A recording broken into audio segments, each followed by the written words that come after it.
जवळजवळ 10 वर्षाच्या प्रतीक्षेनंतर ड्रग इन्स्पेक्टरची ऍड आलेली आहे आणि 109 पदांची ऍड आहे आणि यामध्ये अजून 35 पदांची वाढ होणार आहे।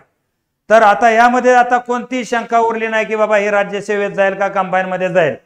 जो पॅटर्न आहे एक्झामचा आहे तोच पॅटर्न आहे एक्झामचा आता राहणार आहे, त्यामध्ये कसल्याही प्रकारची शंका नाही। आणि म्हणून हा समस्त अभ्यासक्रम काय आहे, हा अभ्यासक्रम पहिल्यांदा तुम्हाला समजून घेणं अत्यंत आवश्यक आहे आणि त्या संदर्भात आजचा व्हिडिओ आहे। पूर्णपणे तुम्ही समस्त अभ्यासक्रम बघा की यामध्ये काय काय आहे, कशा प्रकारचा अभ्यासक्रम आहे, जेणेकरून तुम्हाला याचा भरपूर फायदा होऊ शकतो। तर पहिला अजून एक महत्त्वाचा मुद्दा लक्षात घ्या की या संदर्भातली ड्रग इन्स्पेक्टरची बॅच आपण सुरू केलेली आहे आणि ही बॅच अतिशय माफक दरामध्ये आहे। या ठिकाणी लाईव्ह प्लस रेकॉर्डेड बॅच असेल, अनलिमिटेड व्ह्यूज असतील, संपूर्ण पीवायक्यूचं विश्लेषण असेल आणि जवळजवळ आपण पाहतो 10-12 तुम्हाला मॉक टेस्ट सुद्धा त्यामध्ये फुल लेंथ होणार आहेत। आणि ही बॅच जॉईन करण्यासाठी जो स्क्रोल पट्टीवरचा नंबर आहे त्यावरती क्रॉल करा किंवा डिस्क्रिप्शन मध्ये ऍपची लिंक आहे तिथे जाऊन ती ऍप डाउनलोड करा, ऍप मध्ये ती बॅच आहे। तर आपण वळूयात आपल्या प्रमुख मूळ मुद्द्याकडे की नेमका हा सिलेबस काय आहे तो। तर हा सिलेबस जो आहे तो लक्षात घ्या, drug inspector food and drug administration group B ची पोस्ट आहे आणि यामध्ये एक पेपर होणार, सिंगल पेपर तुमचा, त्यामध्ये हा 200 मार्काचा पेपर असेल। किती मार्काचा? 200 मार्काचा। आणि तुमची मुलाखत जी असेल, मुलाखत असेल 50 मार्काची। आता ह्या 200 मार्कामध्ये कसं आहे बघा, लक्षात घ्या, 100 प्रश्न, 200 मार्क, 1 तास वेळ, माध्यम इंग्रजी आणि मराठी। माध्यम कोणता आहे? इंग्रजी आणि मराठी। जो प्रश्न इंग्रजीत आहे तो प्रश्न या वर्षीपासून मराठीत सुद्धा विचारला जाईल। ऑब्जेक्टिव्ह एक्झाम असेल, 4 ऑप्शन दिले जातील आणि चुकीच्या उत्तरासाठी 1/4 एवढी मार्क वजा केली जातील आणि यातून विद्यार्थी मुलाखतीसाठी पात्र केले जातील, अशी ही परीक्षा आहे। आता यामध्ये जर आपण पाहायचं झालं तर यामध्ये सिलेबस बघा कसा आहे। पहिल्यांदा फिजिओलॉजी, पॅथॉलॉजी, फार्मेकोलॉजी आणि टॉक्सिकोलॉजी असे सिलेबसचा पहिल्या पॉइंट मध्ये एक्सप्लेनेशन असेल। आता फिजिओलॉजी मध्ये काय समजतं, ह्यूमन फिजिओलॉजी तुम्हाला असणार नाही।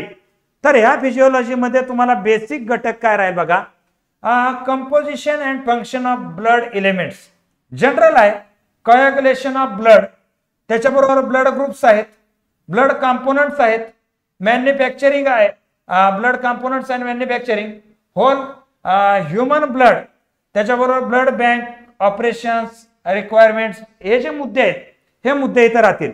म्हणजे ब्लड रिलेटेडचे जे मुद्दे आहेत ते समस्त मुद्दे आपल्याला इथं करावे लागतील।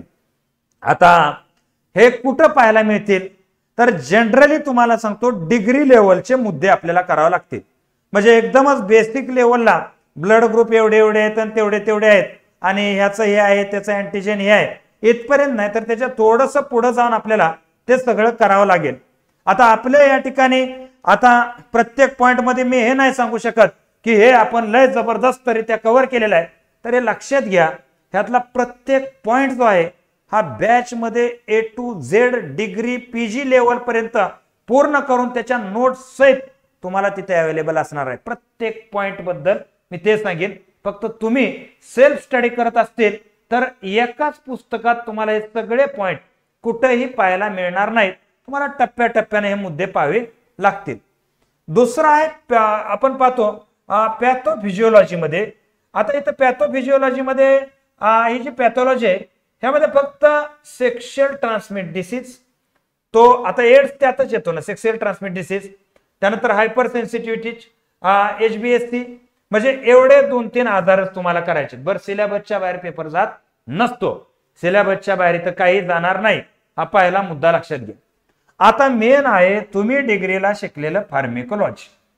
आता ह्यामध्ये कसं आहे तुम्हाला सांगतो, डिग्रीत तुम्ही शिकला, जीपॅटला तुम्ही शिकला, पण कॉम्पिटेटिव्हची रिक्वायरमेंट थोडीशी वेगळी असते, ह्याची प्रश्न विचारण्याची पातळी थोडीशी वेगळी असते। ती वेगळी कशी असते, प्रश्न सोडवायला गेल्यावर तुमच्या लक्षात येते का तर थोडंसं कन्फ्यूज करून टाकलेले क्वेश्चन असतात। आता फार्मेकोलॉजी मध्ये factor modifying drug action, drug affecting coagulation, anti hyper sensitive drugs, त्यानंतर या ठिकाणी आपण पाहतो म्हणजे सगळे अँटीव्हायरस असेल, सेडेटिव्ह असेल, हायपोटॉनिक्स असेल, ओपोनाइट्स असेल, लोकल अँटीसेप्टिक्स असतील, म्हणजे आपण पाहतो थेरपेटिक्स असेल, अँटी कॅन्सर ड्रग्ज असतील, अँटी फंगल एजंट असतील, ड्रग अफेक्टिंग CNS असेल, म्हणजे जे आपण फार्मेकोलॉजी तुम्हाला सांगतो डिग्री लेवलला जे शिकलोय ना तेच आहे. असं काय ह्यामध्ये डीप लेवलला काही नाही आणि एवढेच पॉइंट आहेत, एवढेच पॉइंट अभ्यासायचे, ह्याच्या बाहेरचा पॉइंट अभ्यासायचाच नाही. ही PDF मी टेलिग्रामला शेअर करणार आहे, तिथं तुम्ही बघून घ्या. यामध्ये अजून काय काय तुम्हाला सुचतंय ते. आता यामध्ये प्रॅक्टिकली कोणतं बुक वापरायचं, काय वापरायचं, तर आपल्या डिग्री लेवलचं कोणतंही पुस्तक याला वापरलं ना फार्मेकोलॉजीचं तरी सुद्धा ते जमून जातं, अडचण येत नाही. आता बघा टॉक्सिकोलॉजी पॉइंट 1. आता यामध्ये कसं आहे बघा, तुम्हाला पूर्णतः एक मुद्दा सांगतो. टोटल पॉइंट किती आहेत? 1 2 बरोबर आहे. त्यानंतर आता बघा 1 2 परत तिसरा आणि 4 पॉइंट, म्हणजे हे 4 पॉइंट आहेत. आता हे टोटल जर पॉइंट पाहायचे झाले ना, फिजिओलॉजी, पॅथोलॉजी, फार्मेकोलॉजी, टॉक्सिकोलॉजी ह्यावरती 25 क्वेश्चन्स तुम्हाला अप्रॉक्सिमेट विचारले जातात. किती? 25 क्वेश्चन. आता या 25 क्वेश्चन मध्ये पॉइंट किती झाले? 4. म्हणजे साधारणतः 5-6 प्रश्न. म्हणजे फार्मेकोलॉजीवरती तुम्हाला 5 ते 6 प्रश्न येणार, पॅथोलॉजीवरती तुम्हाला 5 ते 6 प्रश्न येणार आणि फिजिओलॉजीवरती सुद्धा 5 ते 6 प्रश्न येणार.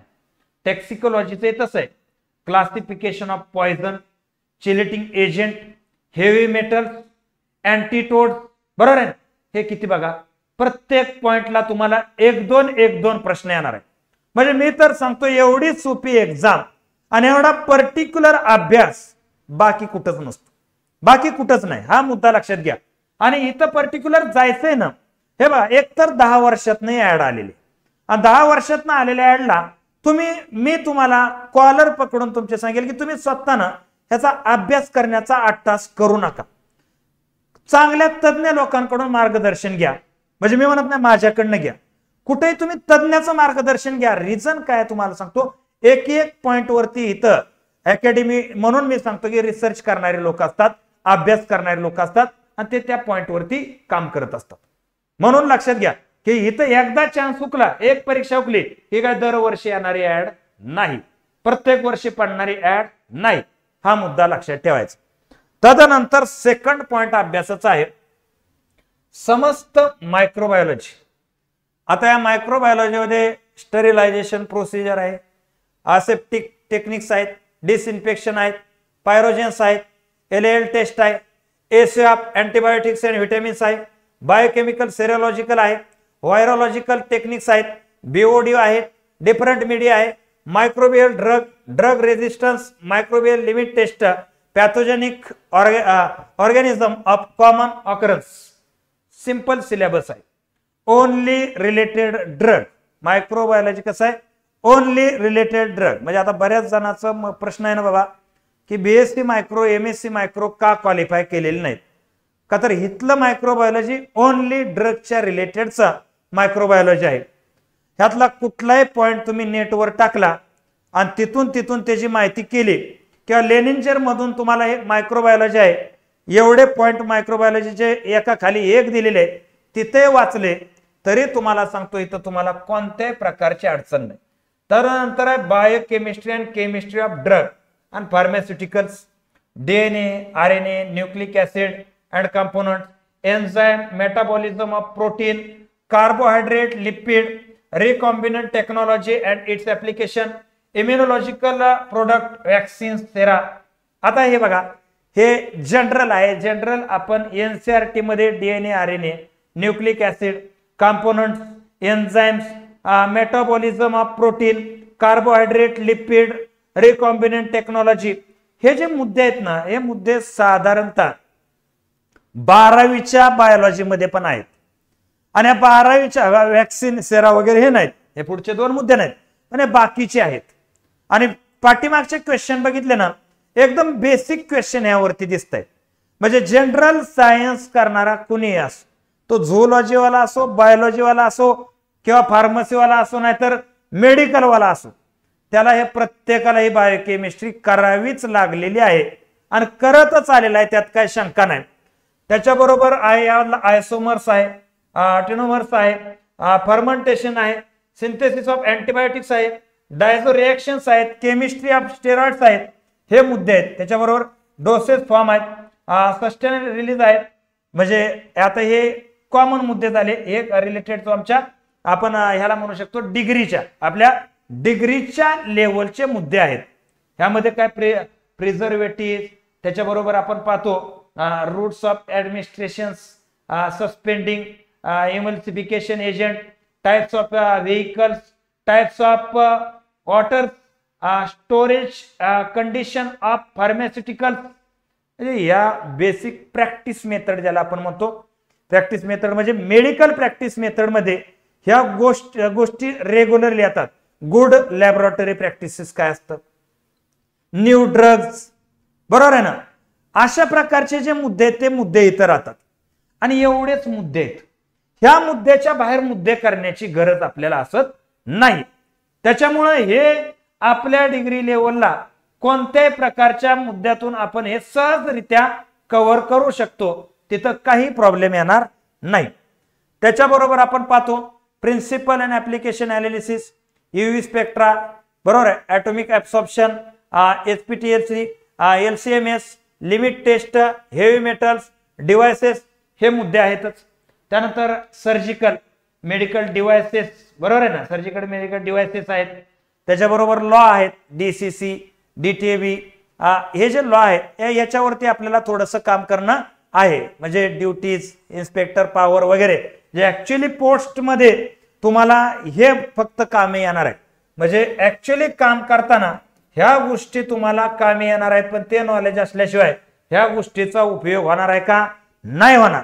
आणि हे काय आहे, हे लॉ हे पार्ट ऑफ करंट अफेअर झालं.